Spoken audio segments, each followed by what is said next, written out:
Bakit hindi daw po pwedeng makipag-boyfriend or girlfriend ang Iglesia ni Cristo sa hindi po, sa ibang relihiyon po. That time po, pauwi po dito sa Malik yung isa kong kaibigan na alam ko pong convert sa Iglesia ni Cristo. Sabado po ng week na yon, may isasagawa pong pamamahayag sa lokal po ng Quezon.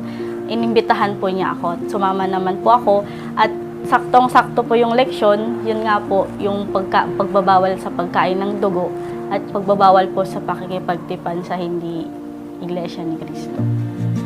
Kaya pala bawal pong makipag-boyfriend at girlfriend sa hindi po kapanampalataya kasi nakasulat po sa Biblia na pinagbabawal po ng Diyos.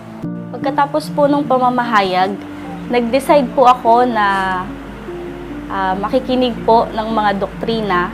Ang pinaka-turning point ko po na talagang buo na po yung desisyon ko na maging Iglesia ni Cristo po ako. Noong napakinggan ko po yung doktrina patungkol po sa history po ng Iglesia, na talagang nasa Biblia po lahat. Doon ko po napatunayan na tunay po talaga yung relihiyon na ito at tsaka dito po talaga ako maliligtas. Buong-buo naman na po yung desisyon ko noon, tsaka sumasampalataya at naniniwala naman po ako dun sa mga aral na napakinggan ko, lalong-lalo na po at galing po lahat sa Biblia.